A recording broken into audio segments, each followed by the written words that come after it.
Welcome in to Extreme Talk. Thank you so much for tuning in. James Shannon and Blake Biggs on the show today. Eli Cornett is off. Hope to have him back soon. Got some family stuff going on, so he'll be back here soon, hopefully sooner than later. But, as always, got to introduce my co-host. Joining me now is a former All-American. He's a former four-year starter at Sacred Heart of Jesus High School.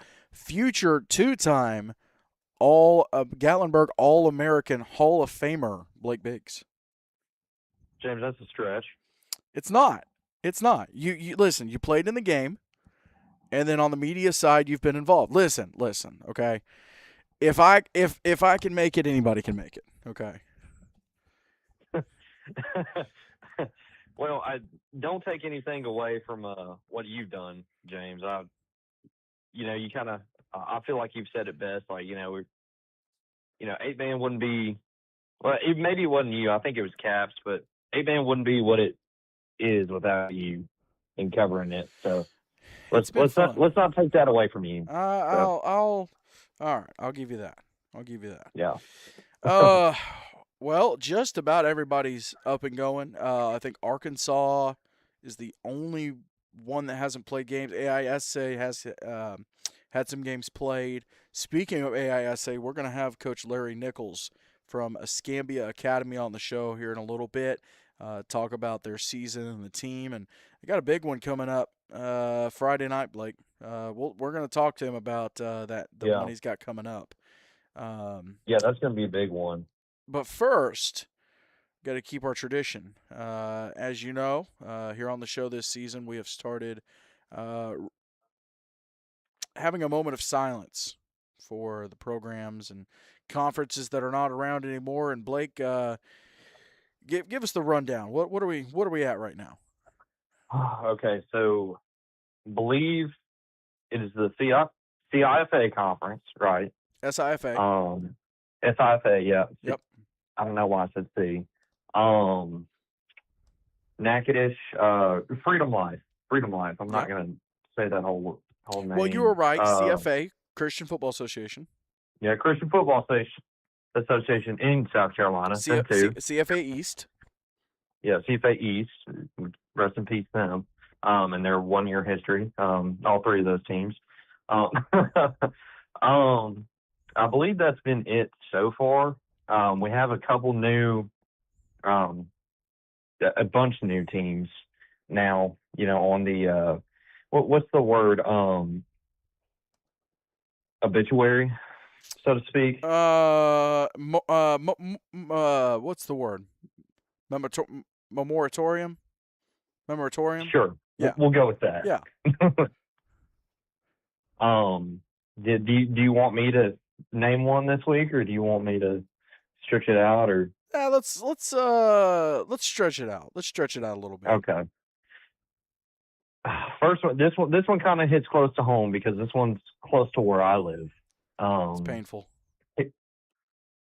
Hebron Christian in Phoebe, Mississippi, and yes, it's pronounced Phoebe. Don't ask me, ask the locals why they call it that. MAIS struggled in their time the last couple of years. About 30 minutes away from me, in the middle of nowhere. Small school. Flyover town.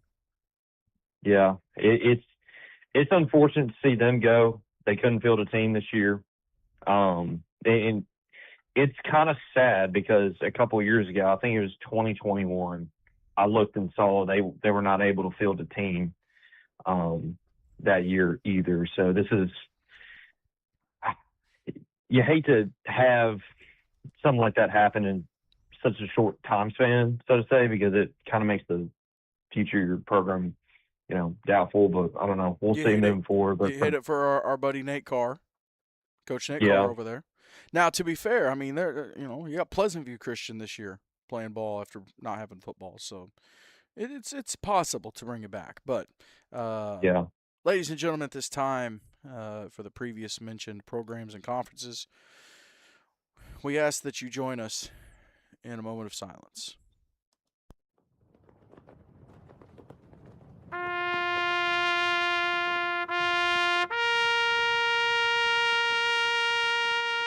They had a run.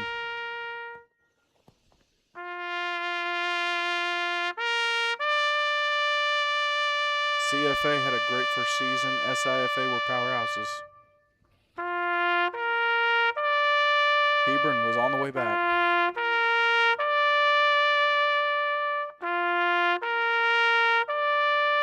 Natchitoches gone but not forgotten.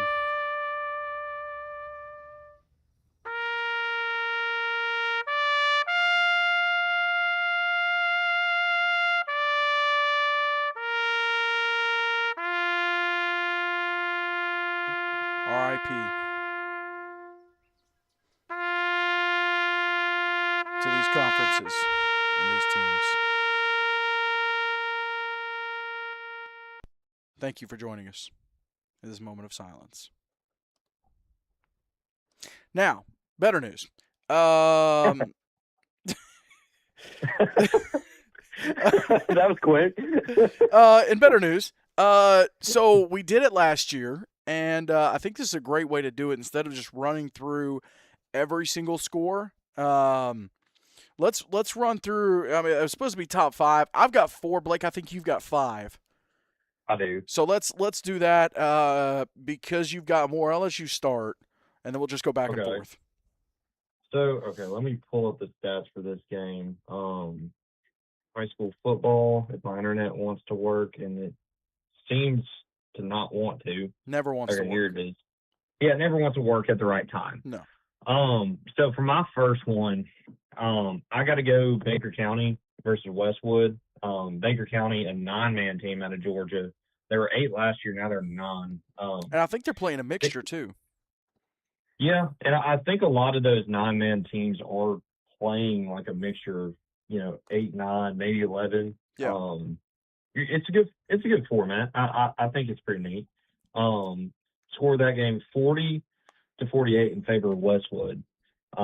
Pretty close game. No stats for Westwood, but Sanders, Taylor Sanders for Baker County, 8 for 17, 124, 2 touchdowns through the air, one interception on the ground, 190 rushing, and a rush of 100 yards plus. So to the house. To the house. 4 touchdowns on the ground for that young man. So he carried that offense. Let me see if I can get some defensive stats. I can. Smith, he's a junior. Eshawn Smith, he's a junior. 11 tackles on the day for him for Baker County.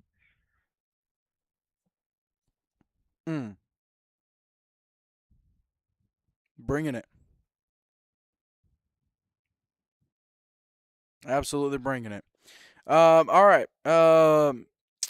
My first game, I'm going down to Louisiana. First Baptist Christian and the Mid-State Storm. 60-54. First Baptist Christian with the win in that one. Incredible showing really from both teams, but I want to give a huge shout out to a young man, Luke Page, senior for First Baptist Christian. Completed a 49-yard pass for a touchdown. He had 6 carries, 49 yards and a touchdown, and 2 catches for 74 yards and 2 touchdowns. And that was just on the offensive side of the ball. So offensively, he's responsible for, my math is not mathing, 4 touchdowns. So without 2 points, 24 points. And then he did not have any conversions. Now, that's the offensive side of the ball. Defensive side of the ball. This young man, 10 tackles, 6 of those being solo, 4.5 tackles for loss, 2.5 sacks, and a quarterback hurry. Just balling out, both sides of the ball. Yeah. And then you also had, I'm guessing they're twins because there's also a senior here. Never mind. This is Nate Hill, the other senior for First Baptist Christian. And he had me see. Defensively is where he showed up. 15 total tackles, 8 solo, a tackle for loss, 2 quarterback hurries, and a pass defensed. And then one more young man I want to give a shout out to is Benji Moore on offense. 14 catches, 215 yards, and 3 touchdowns for the young man. So just absolutely balling out on the offensive side of the ball. Defensively, 13 tackles, 4 of them were solo, and then a forced fumble. So those 3 young men, huge contributors for First Baptist Christian. I believe they are the Eagles. But this one was a cool one, Blake. Looking through the box score, it was 34-26 at the half. Mid-State put up 4 TDs in the third quarter and went up. Let's see if I can do the math. 54-46. And then First Baptist Christian, 2 touchdowns in the fourth quarter, 60-54 final score there. 114 points scored in that one. Absolute barn burner if you love offense. If you love defense, probably not your type of game. But if you love offense, that was your type of game. All right. All right. So for my next game, this kind of goes a little bit to last year. This one I got Holy Spirit versus Augusta again. Which, if you remember, go ahead. Yeah. Go ahead. Yeah. Well, I mean, kind of. Go ahead and say what you were saying. And well, no, I was just going to say, if you remember, last year's was awesome. Yeah. Can you elaborate on how it was awesome, James, for those who might not know? Well, not only was it back and forth, if you were watching it, it was pretty wild because the field they were on didn't have lights. So the last, 3-4 minutes of the game, you can't even see the players. The broadcast was going over on 8 Man Extreme Georgia. But it was just a back and forth one. I think the final score there, 50-49. I'm sure you were going to mention that, but that one was an offensive back and forth one. Blake, how did this one go? Yeah, so before I mention this year, last year that was the closest they got to a win, right? Yeah, that was the closest they got to a win to that point. And then they took that next week off, and then they played St. Mary's Academy. It does not have a team anymore. Beat them 21-0. They then beat John Hancock the week after, 54-26. So ever since the lights went out in Georgia, wow, that was great. See what I did there? That was great. Sorry. That was ever awesome. Since the lights went out in Georgia, Holy Spirit, the Holy Spirit's been there and it's been rolling. Including this game that Holy Spirit won 18-12.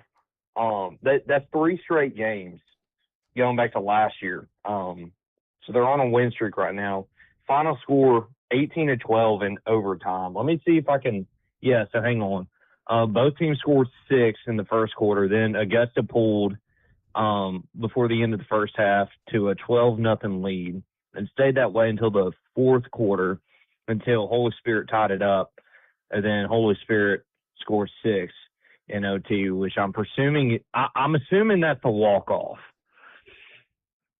That 6 points, that 6 spot right there. I mean, it was either a walk-off touchdown or they had a defensive walk-off. Stand. Yeah. Yeah. But that's crazy. Did you like that? Did you like that joke? That was great. That was right here, sir, right here. That was incredible. Got Reba in my head. That was good. That was good. Well, the first one I mentioned and the first one you mentioned, big offensive games, and then the Holy Spirit Augusta one kind of defensive. My next one is defensive as well. Hernando Christian and Academy at the Lakes down in Florida, Sunshine State Athletic Association. Hernando 22-19 winner in that one, and they went up 6-0 at the half. They went into the half up 6-0, no scores in the first. Academy at the Lakes put up 13 in the third quarter, and then they put up 6. And I was looking at the game tracker. Hey, shout out. Let's see, does it have the name? Laura Deemers. Huge shout out, Laura. And guys, listen, if you're at a game, it's so easy to do the game tracker. I do it when I go to games, just because people who want to keep up with the score and keep up with the game, they can.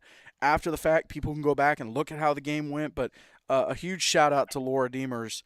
So going into with about 4 minutes left in the game, it was 19-14, and then Hernando scored the rushing touchdown, got the 2-point, and kind of closed the game out from there. So just a bad. I mean, it was 6-0, 7-6, 13-6, 13-12, 14-13, 19-14. I mean, it was back and forth the whole time. But Hernando starts the season off with a big win, 22-19. And real quick, I want to look at. I want to see if I can find the game history between these two, because I feel like last year they had some bangers too. Let's see. Max Preps. Game history. If I can stinking spell. Let's see.